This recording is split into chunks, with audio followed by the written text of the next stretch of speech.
Halo, selamat datang kembali di Panci channel yang membahas tentang otomotif, dunia hobi, wisata, peluang bisnis, serta tips dan trik.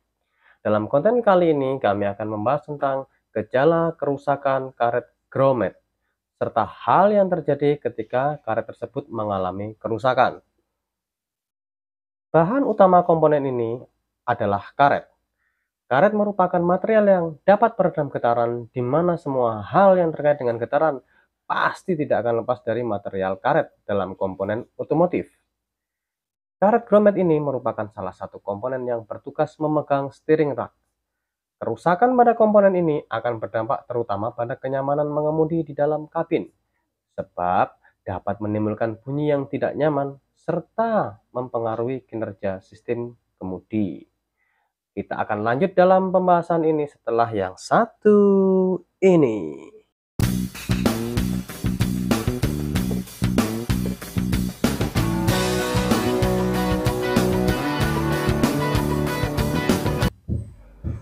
Setir mobil bisa dibilang sebagai lambang kenyamanan dalam mengendarai mobil Anda. Nyaman dalam mengemudi, nyaman pula dalam berkendara.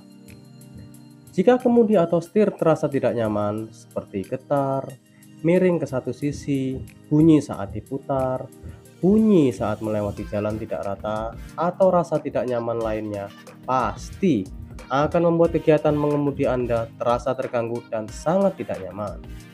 Ketika merasakan gejala kemudi limbung, bodi mobil goyang ke kiri atau goyang ke kanan, mungkin analisa awal bakal menuju pada sistem kemudi yang terkait langsung dengan suspensi. Entah karena tie rod oblak atau mungkin pusing arm mulai kena. Namun, ada satu komponen yang kerap terlewati, yaitu rak setir. Tentang rak setir ini secara tuntas sudah kita bahas di konten kami sebelumnya. Oke, untuk itu cek juga di konten kami sebelumnya tentang detail mengenai rak setir ini. Coba cek dahulu karet grommet, karena merupakan salah satu komponen yang bertugas memegang steering rack. Ya, peranti ini hanya ada pada sistem kemudi yang sudah mengaplikasi rack and pinion. Jauh berbeda dengan sistem recirculating ball dengan steering house yang dipegang langsung oleh baut. Pada steering rack yang berbentuk silinder panjang, ada dua buah cincin grommet yang bertugas sebagai pegangan ke sasis mobil.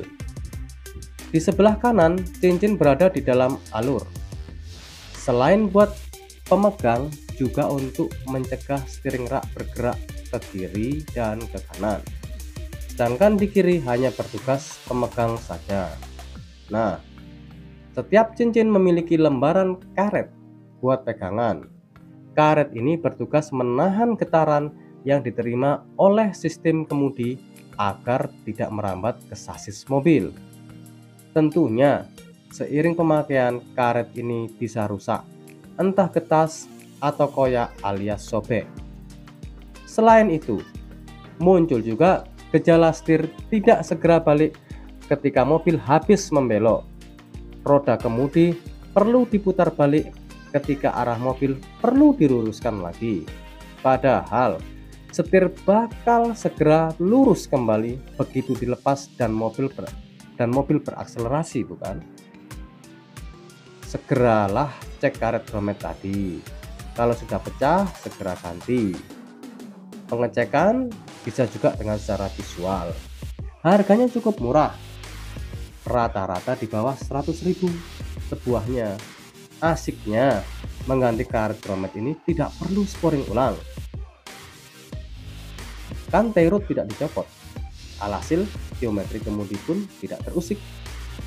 Jadi, dapat kita simpulkan untuk diagnosa karet grommet rusak yaitu 1. Lingkar kemudi yang tidak balik lancar setelah kita berbelok, terutama pada saat kita belok berbalik arah. Hal ini disebabkan karena grommet sudah tidak mampu lagi menahan gerakan rak setir pada saat menerima beban. 2. Bunyi gluduk pada kabin, terutama dashboard ketika melewati speed trap dan polisi tidur. Bunyi gluduk ini bisa disebabkan dua hal, yaitu rakstir dan karet grometnya itu yang sudah mulai aus, juga bisa disebabkan oleh dudukan support. Bedanya, kalau dudukan support itu keriting kecil dia bunyi, kalau karet gromet yang rusak tidak. Dengan syarat yang kita lakukan sebelumnya ketika kita mendengar bunyi gluduk, yaitu kita sudah melakukan pengecekan roda depan dengan cara manual untuk memastikan long tie rod, ball joint, dan komponen pendukung lainnya secara manual dengan cara mendongkrak mobil bagian depan dan melakukan pengecekan ban depan dengan cara digoyangkan ke kanan, ke kiri, serta ke atas dan ke bawah. Tidak ada cara spesifik bagaimana cara menghindari kerusakan gromet setir ini, karena komponen ini pasti akan mengalami keausan selama proses penggunaannya. Yang bisa kita lakukan hanyalah sedikit memperpanjang usia pakai dengan cara memperhatikan gaya mengemudi kita, terutama selalu menghindari jalanan yang rusak, serta tidak menerjang jalanan rusak dengan kecepatan tinggi. Biaya perbaikan gromet setir sendiri yang pernah kami lakukan 2 tahun yang lalu yaitu sebesar 150.000 itu untuk jasanya saja. Sedang karet grometnya bisa terbilang murah, antara 250 sampai 350.000 sepasang. Baiklah, sekian tips dan trik dari Panci Channel. Silahkan share jika konten ini dirasa sangat bermanfaat. Jangan lupa subscribe agar rekan semua tidak ketinggalan konten kami mengenai dunia otomotif.